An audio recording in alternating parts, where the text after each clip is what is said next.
Iya, minasan, welcome back again with Mr. di sini.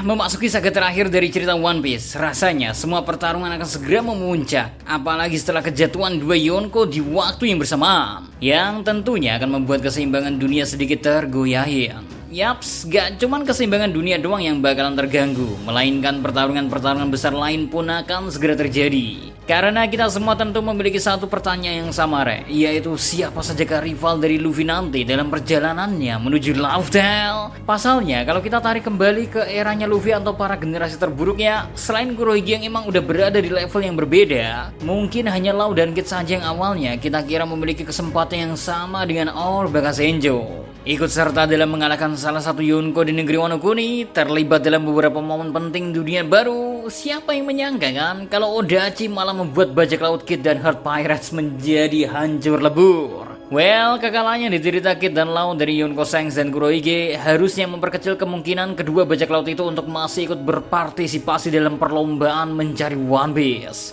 Ditambah clue terbesar yang mereka miliki yaitu kopian batu Poneglyph juga ikut diambil oleh para Yonko yang mengalahkan mereka. Sehingga mau gak mau ya, saat ini harusnya kita akui, walaupun mungkin masih ada kesempatan bagi Law dan Kid kembali ke cerita, namun sulit rasanya untuk melihat mereka berdua ikut mengambil bagian dalam perebutan tahta One Piece. Lalu kira-kira siapa sajakah yang akan meramaikan perburuan harta dari sang mantan Raja Bajak Laut Goldie Roger itu, guys?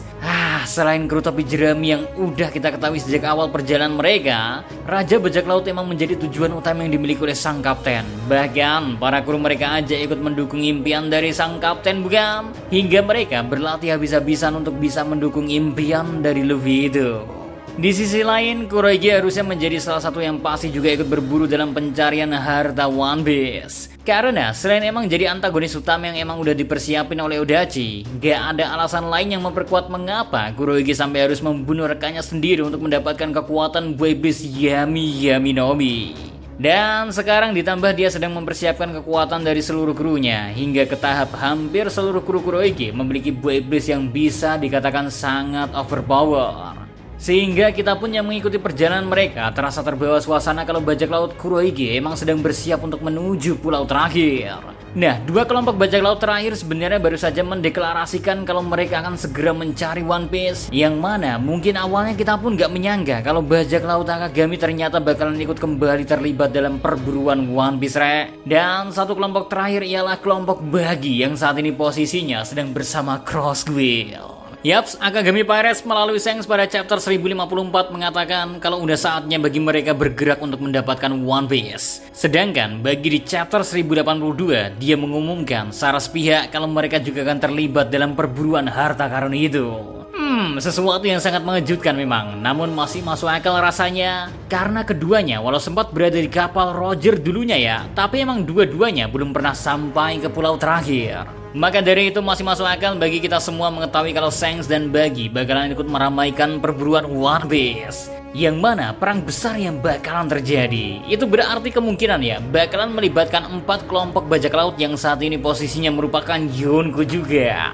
Sehingga Battle Royale sepertinya akan tercipta di antara 4 armada besar ini, Meskipun bagi kelompok Akagami sendiri ya, kita masih belum tahu mengapa Shanks pada akhirnya berubah pikiran dan malah tiba-tiba mendeklarasikan akan ikut terlibat dalam perburuan One Piece. Padahal seperti apa yang sempat disinggung Bagi di chapter 1082, di mana saat pertemuan mereka kembali di Loguton di saat yang bersamaan ya, dengan eksekusi dari mantan kapten mereka, Bagi di sana sempat bertanya tentang Shanks yang akan pergi ke pulau terakhir atau enggak. Tapi Shanks di sana berkata kalau dia berubah pikiran dan sekarang dia hanya akan menjadi bajak laut saja, tanpa ada satupun niat untuk mendapatkan harta karun One Piece yang ditinggalkan oleh mantan kaptennya.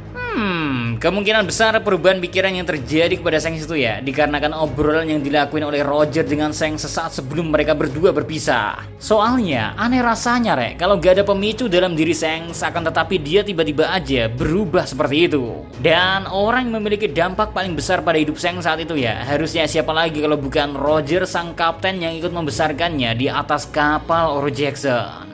Sedikit menjadi tanda tanya bukan? Mengapa Shanks yang awalnya bilang kalau dia sudah berubah pikiran dan gak ada satupun tanda-tanda dia sedang mencari One Piece saat Yonko masih diisi oleh era Big Mom, Kaido dan Shirohige. Namun mengapa saat ini ya, saat Luffy sudah menyentuh posisi Yonko dan perubahan formasi pada jajaran Yonko juga terjadi? Mengapa Shanks kembali berubah pikiran dan tiba-tiba aja berkata ke Ben Beckman kalau udah waktunya bagi mereka mencari One Piece? Di sisi lain, perkataan Shanks yang bilang kalau dia sudah gak menginginkan One Piece kepada Buggy di Labuton, hal itu menjadi awal perpisahan keduanya karena Buggy di sana ya menolak ajakan dari Shanks yang mengajaknya untuk ikut berlayar bersama.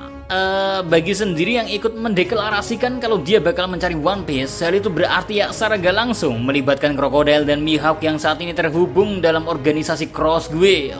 Maka dari itu perkataan dari Buggy ini sangat menarik karena semakin banyak orang-orang kuat yang terlibat. Apalagi kalau kita hubungkan dengan konsep mimpi di One Piece sendiri, di mana seperti yang pernah dikatain oleh Kurohige kalau mimpi seseorang gak akan pernah mati. Maka dari itu ya, kehadiran Buggy dalam jajaran kelompok bajak laut yang ikut terlibat dalam perburuan harta One Piece seperti sebuah bukti kalau setiap orang bisa bermimpi.